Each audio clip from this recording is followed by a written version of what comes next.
Partiu, bora? Partiu. De cisterna? Bora. Denis, no fim de tudo, depois de tanta notícia ruim, finalmente chegou uma noticinha, aquela noticinha marota. Nós vencemos pelo menos uma batalha, Denis? Pois é, parece que foi essa, né? Depois de passar por uma tentativa de desmonte, a nossa estatal dos chips, a Ceitec, parece que saiu do programa de desestatização. Por meio do decreto, o presidente Lula retirou a Ceitec da liquidação, né? E para quem fala que o Cisterna só traz notícia ruim, finalmente o brasileiro tem alguma coisa para comemorar, né, Sara? Nossa, tem que comemorar muito. Assim, é a vitória de uma batalha, né? A guerra ainda continua, ainda precisa de investimento, a gente ainda tem que fazer o negócio girar. Mas pelo menos a primeira batalha foi vencida. Parabéns para todo mundo que se esforçou para que isso pudesse acontecer. Tá aí então, né? Vamos comemorar, pessoal. Inclusive para o Tamir, que botou pressão lá no secretário, né, de infraestrutura ao vivo lá, chamou na call para esclarecer as paradas, né? A Escurecer, galera Denis. do Cuidado da Nayeli CEITEC Franco tá aí, hein? Escurecer as coisas. para escurecer as coisas, exatamente. E aí, agora finalmente saiu. Agora tem, como a Sara falou, tem que garantir o investimento, né? Boa. Vamos comemorar, brasileirinhos. Vamos comemorar porque a gente tá precisando, velho. Tá precisando. Muitas derrotas. Vamos aproveitar esse momento porque só Deus sabe quando vai vir um outro momento desse de luz, desse governo. Então vamos lá. Lula cancela processo de liquidação da estatal dos chips e semicondutores.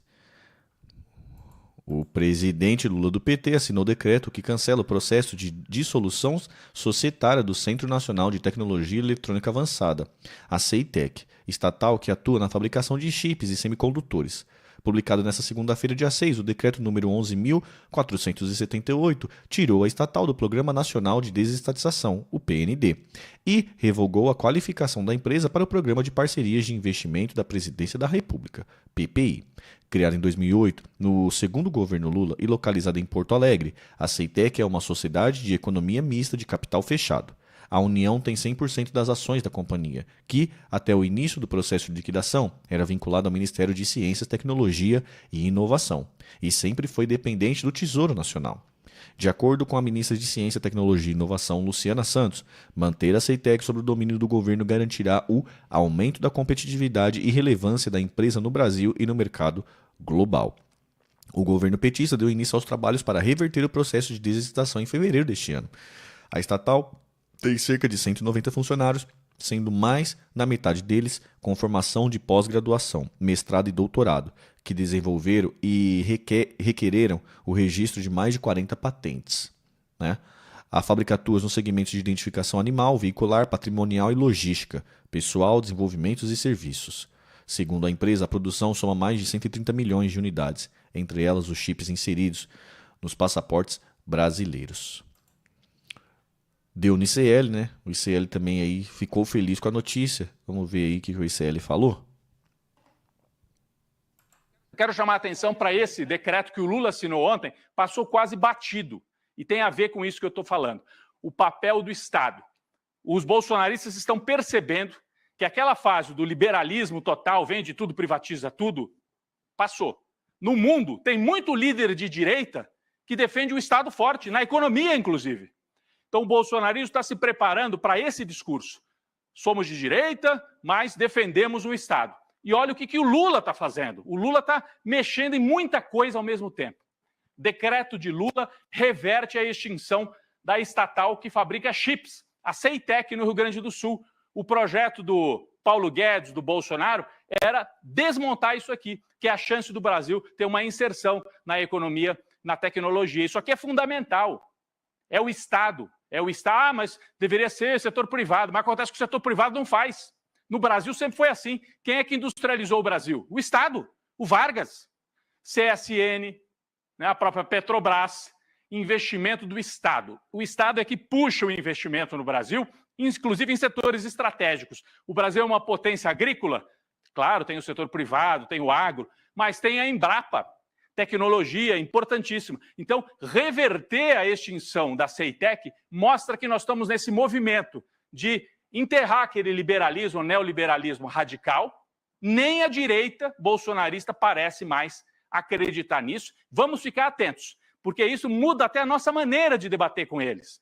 Qual que é, na minha cabeça, qual que é o raciocínio dos bolsonaristas? Continuar fazendo discurso conservador nos costumes, né? Somos contra o casamento entre pessoas do mesmo sexo, somos contra os direitos das mulheres, somos contra o aborto. Mantém esse discurso de direita e na economia fala, não, deixa para lá, essa fase do Paulo Guedes não deu certo. Vamos fazer num Estado forte que ajude o empresário, que ajude o pequeno empresário. Esse é o giro que nós estamos assistindo hoje e tem tudo a ver com essa crise, inclusive falta de energia. Esse aí é Biruleibe também, hein? Esse é Biruleibe, hein? Que xadrez 4D, hein? Pois é, cara. Você acha que tá tendo esse movimento nos bolsonaristas? Não sei de onde que ele tira essa leitura aí, não. Não, cara. se tiver, Pra mim, seja eles só bem-vindos, viu, meus amigos bolsonaristas? Eu já falei, eu sempre fui um cara declarado. É o seguinte, ó, se você quer motivo pra criticar o PT, você chegou no lugar certo. Vem cá que nós vamos te dar um monte de motivo, tá? Esse aí é um desses. Então sejam bem-vindos se tiver acontecendo isso. Agora o xadrez 4D que eu achei engraçado é o cara tentando fazer como se o Lula tivesse feito uma manobra, né? Um genial, né? Cooptar, o Pelé da política, cooptando os bolsonaristas já, né? Tá aí. E começou aí também a envolver bolsonarista num papo que não tinha nada a ver, né? Então, eu também achei. Eu coloquei o ICL porque já tinha escutado de você esse papo de que talvez a direita caia mais fácil a ficha de que esse papo de Estado mínimo e tal nem sempre colaria. Né? Que tá mais fácil eles do que os petistas acabarem achando essa luz no fim do túnel aí. Inclusive o cara fala ali, né, Sara? O cara fala ali, né? Os bolsonaristas estão começando a perceber que esse neoliberalismo não dá certo. Tá bom, até os bolsonaristas estão percebendo. Só o Haddad que não, né? E o Lula. Só os dois que não ainda, né? Então, porque eles têm percebido isso por conta da materialidade, né? Das condições em que eles estão começando a viver, sabe? Sim. As cidades, os municípios estão aí privatizando todos os seus serviços e isso a própria população tem sentido como essas coisas acabam ficando, entendeu? Pois é. Não foi alguém que foi lá dar aula para elas e elas perceberam, entendeu? Elas estão percebendo na própria pele. Tá aí. Sacou? Por isso que os seus líderes, talvez, tanto o Bolsonaro quanto o Lula, têm dificuldade de perceber algo que eles não conseguem sentir na própria pele. Entendeu? Boa. E a CN... Olha, pra gente pegar o contraponto aí, ó, eu marquei pra gente assistir dos 6h40 em diante, porque não é assim não, mano. Porque a boca do liberalismo, ela também tá na grande mídia. Olha, por exemplo, a chamada da CNN, ó. Por que Lula quer recriar a estatal deficitária, que acumulou milhões de prejuízos? Tá ligado? Ó como é que a CNN coloca chamada, chamada. A cara do outro aqui, a cara do... Como é que era esse mano aqui mesmo? Oh, meu Deus. Esqueci. A CNN é aquele caso de quem não nega origem, né? Não. Como é que era esse mano aqui mesmo, mano? Alguém lembra aí, coloca no chat. Joel Pinheiro, é verdade, a cara dele. Joel Pinheiro. Como é que ele vem? Vamos ver, vai. Como é que você vê essa iniciativa, Felipe? Eu lembro do Ronald Reagan, que dizia o seguinte: as palavras mais perigosas que existem são: eu sou o governo, estou aqui para ajudar. E é isso, é essa mentalidade. Ou outras 3 palavrinhas muito perigosas. Isso é estratégico. É como a gente vê na história brasileira. A gente teve aqui a reserva de mercado da informática. Não vamos esquecer, 1984, dizendo: não entra no Brasil, nada é importado, porque a gente tem que ser autossuficiente, produzir tudo aqui. E em poucos anos a gente viu o desastre que foi os brasileiros ficarem fora da revolução da computação que aconteceu naquela época. E a ideia aqui é mais ou menos a mesma. Não é fazer pesquisa, porque pesquisa você tem órgãos do governo para incentivar a pesquisa. E a gente, se fosse escolher pesquisa, deveria fazer uma pesquisa mais próxima ao que a gente tem vocação. Semicondutores, importantíssimo. Um tema de geopolítica mundial, Taiwan fabrica 90% dos semicondutores do mundo e quase 100% dos de alta performance, que são os mais relevantes para isso. Estados Unidos tem um conhecimento técnico para isso, a China ainda não tem. Então tem toda uma discussão, porque isso é a vanguarda da tecnologia. É tão importante o semicondutor para a vanguarda da tecnologia. Agora, o Brasil não tem nem perto da cadeia de suprimentos, da infraestrutura, do ecossistema para você produzir de forma competitiva. Não adianta nada não produzir de forma competitiva, viu? De forma não competitiva, Felipe. Não adianta. De forma competitiva, o Brasil não tem nem capacidade de ter todo esse ecossistema aqui. Você pode fabricar um pedacinho aqui, um pedacinho ali, ok. Você pode fazer pesquisa, sim. Mas o que está se falando aqui é, de novo, criar uma estatal, emprego e tal. E uma estatal que já podia estar sendo extinta de verdade, como já foi determinado. Mas é essa mentalidade de atraso do Brasil. O governo vai lá, tem um problema aqui. Na pandemia teve um problema de semicondutores. Na pandemia teve um problema de quase tudo, das cadeias de suprimento. Então nós precisamos disso. Isso é uma bobagem, custa caro para o Brasil, custa caro para o brasileiro e faz o governo fazer aquilo que não é a sua vocação. Deixa a iniciativa privada fazer, se é bom.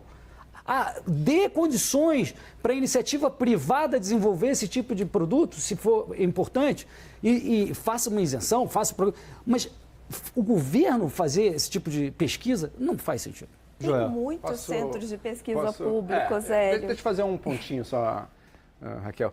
Eu não sou dogmático também quanto a esse assunto. Eu não tenho problema assim de conceito, problema teórico do governo ter um centro de pesquisa de excelência, a própria CEITEC para pesquisar semicondutores. Acho que a gente tem outros exemplos de financiamento público de pesquisa que foram muito bem sucedidos. A própria Embrapa seria um exemplo disso. E o tema realmente, a área é importante. A pergunta que fica é, há uma perspectiva real disso gerar resultados? A CEITEC existia desde 2008. Ela nunca conseguiu, que ela era parte dos objetivos dela, ser independente do Tesouro Nacional. Ela sempre dependeu de mais repasses do Tesouro.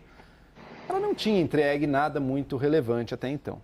Se o governo achar, fazer esse grupo de trabalho, examina, vê as nossas condições, fala, não, realmente parece que aqui tem uma oportunidade. Estou dentro, não vejo problema nenhum. Agora, se for só porque gostam do tema, porque acham legal e tudo, ou para manter, ou para ter alguns empregos ali, isso simplesmente não se justifica. Vão ser mais anos com o governo gastando todo ano o Tesouro Nacional alguns milhões de reais para um centro que acaba nunca se viabilizando. Então, não existe uma resposta a priori para uma questão dessas. É uma questão de analisar e ver. Há potencial? E a gente vai saber a resposta. Acredito eu que o Lula vai fazer sim alguma coisa com esse centro e depois de alguns anos a gente vai poder olhar e dizer, fez sentido ou não fez? E se não tiver feito sentido, uma hora chega o momento de dizer, tá bom, gente, olha, até agora não se pagou, não tem perspectiva de se pagar, não tem perspectiva de chegar nos grandes avanços, o mundo evoluiu por outros caminhos, talvez seja a hora de parar. Agora, antes de esperar o resultado, então vale avaliar se os argumentos desse grupo de trabalho serão convincentes. Claro, eu acho que o grupo serve para isso, para eles avaliarem se há perspectivas reais ou não de ter uma contribuição importante para o Brasil nessa área. O tema estratégico é verdade, Taiwan... Deu, né? Deu. Alguém tá servido aí para limpar os ouvidos? Vou limpar aqui um pouquinho, tá, velho? Nossa senhora, velho. Defecaram nos meus ouvidos. Fala aí, Denis. Nossa senhora, que nhaca, velho. Cara, eu acho incrível olha como aqui é o que tanto ele de merda, manda... Denis. Olha aqui, ó. Nossa senhora. Falta de Plena respeito da terça-feira porra, do nada. Cara, eu acho incrível que ele manda esse negócio de vocação estatal e que tem que deixar isso para iniciativa privada, né? Sendo que a realidade do mundo se desenvolve de maneira completamente diferente, né?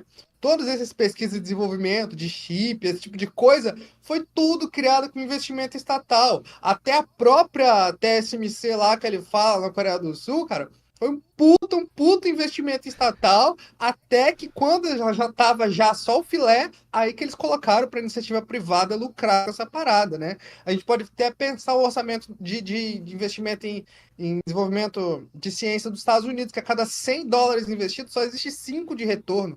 Olhar essas coisas pela lógica do retorno é tipo assim, absurdo, não é assim que funciona a lógica desse negócio. E isso agrava mais o argumento dele de que investimento... deixar para iniciativa privada. O cara acha que existe algum empresário do Brasil que vai colocar R$100 com a previsão de retorno de 5. Onde que ele conhece esses empresários, né? Do brasileiro. Exatamente. O único que pode desenvolver esse tipo de atividade com um retorno de investimento de tão longo prazo e suportar o ROI, né? Para eles que são liberais, eles gostam de ver o ROI, o retorno sobre o investimento de tão longo prazo e com uma perspectiva tão incerta, só quem pode sustentar isso aí é o governo. E numa perspectiva de fato de desenvolvimento nacional, de autonomia, de criar nosso próprio mercado, desenvolver nossa tecnologia, né? ou então entrar na lógica dele de simplesmente ficar dependente desses produtos aí de ponta, industrializados, ou qualquer tipo de industrialização que seja, né, que venha de fora. A gente não consegue fazer o mínimo do mínimo aqui, né, com tecnologia nacional. Acredito que a gente tem o caminho do país desenvolvido, nenhum deles vai chegar a ser desenvolvido se não passar por esse caminho. A gente tem que trilhar ele alguma hora, tem que começar. Ô, Sara, o raciocínio é o seguinte. Vou ler até aqui no chat, ó, que o Cristiano deixou. O conceito é bom. Se a gente não tem, melhor continuar não tendo.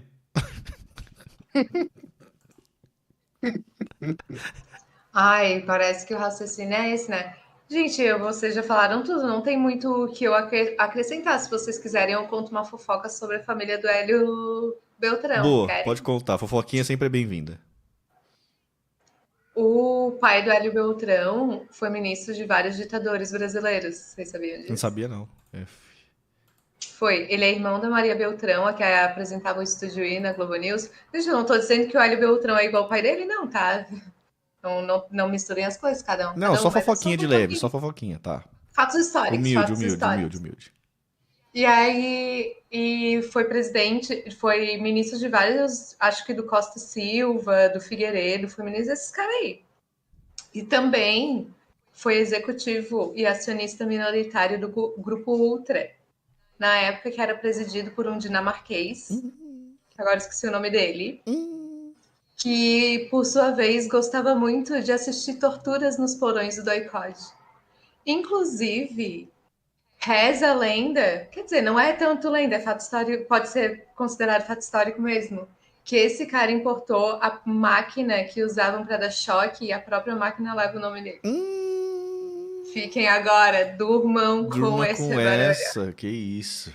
E só pra arrematar o que o Denis já falou... Essa é a nossa elite, é por isso que esse cara tá aí. E só pra arrematar o que o Denis já falou, bem colocado sobre a CEITEC, né? O Brasil realmente ali, né? É o problema da meia-verdade, né? Realmente, o Brasil tá muito atrás nos chips de ponta, no desenvolvimento, coisa e tal.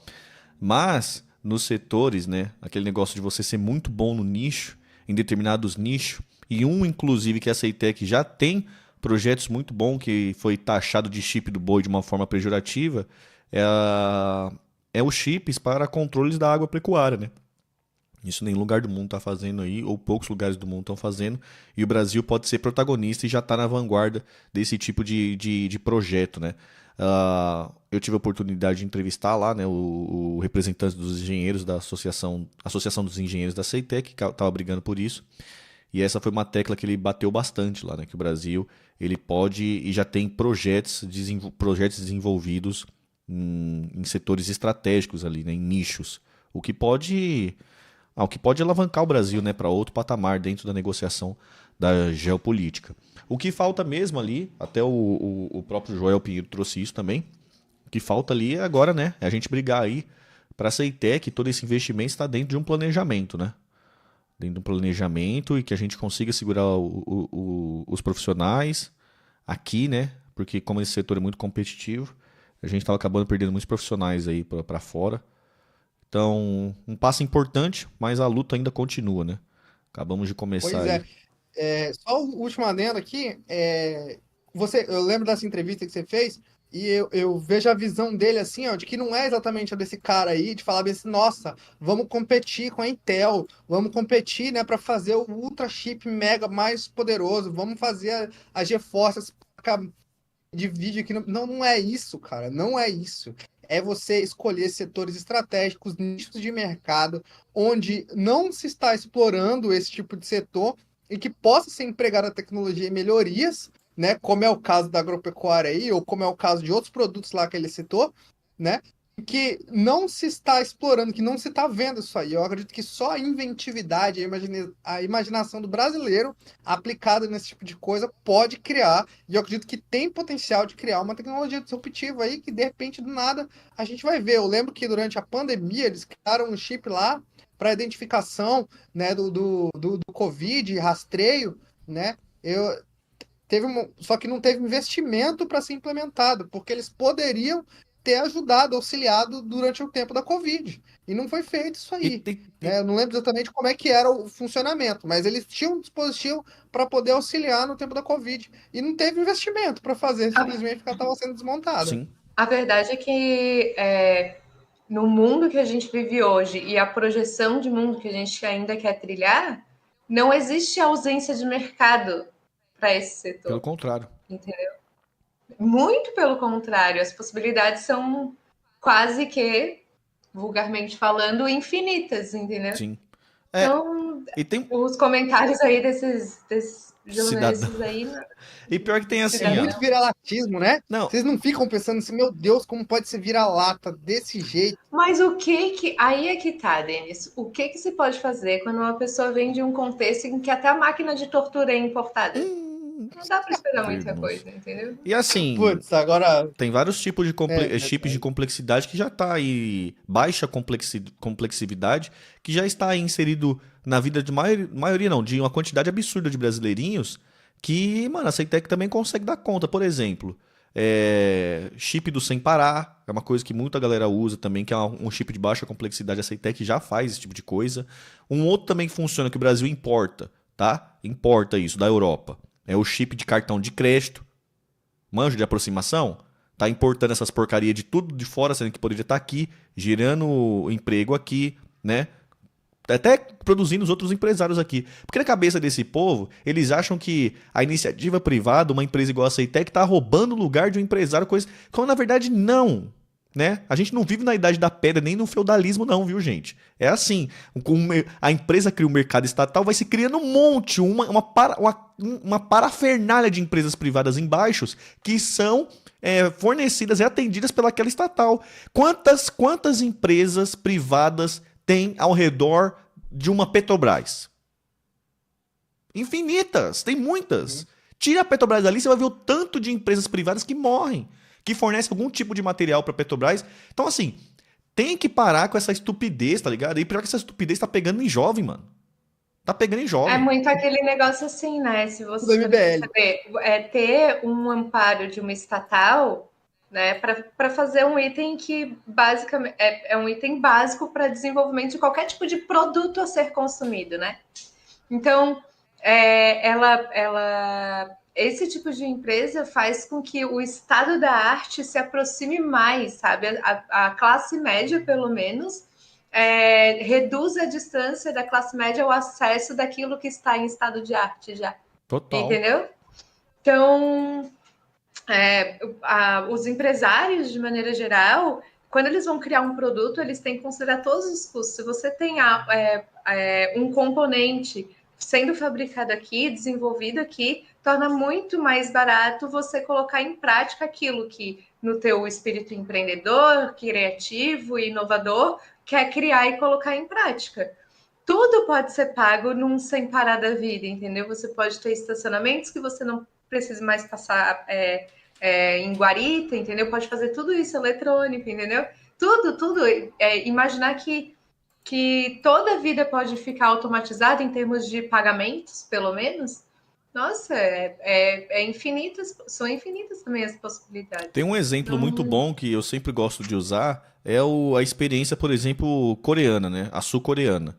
Que dentro do planejamento deles lá, né, do PN deles, de desenvolvimento e tal, eles olharam os setores que eram estratégicos, e um dos setores que já era estratégico, já era competitivo na época, era o setor de montadoras, né, o automobilístico, né? E aí, o governo chamou os caras da iniciativa privada e falou assim, mano, vocês já são competitivos, o que eu posso fazer para te ajudar? Os caras falaram assim, mano, eu preciso de uma empresa de minério de ferro aqui, porque todos os ferros que eu compro é importado. Uma indústria de ferro.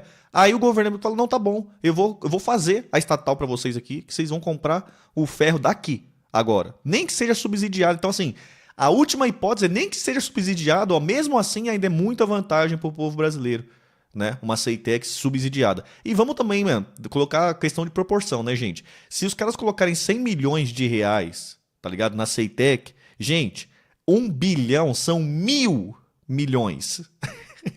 1.000 milhões, né? 1.000 milhões. Olha só, cara, 100 bilhões de reais no orçamento brasileiro não é nada.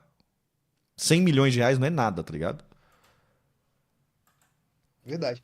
Inclusive, sobre essa questão de vocação, né? A Coreia do Sul é um país que também não explora minério de ferro. Quem que vai dizer que a Coreia do Sul é um país com vocação para siderúrgica, né? Foi a crítica que o cara recebeu lá, o sei que lá, Park, o Getúlio Vargas lá dos sul-coreanos. Tipo assim, ó, a Coreia do Sul é um país que não tem vocação para estar fazendo siderúrgica. A gente tem que comprar essa parada, não foi? Foi. Então isso aí desmonta completamente. É uma falácia atrás da outra, uma falácia atrás da outra.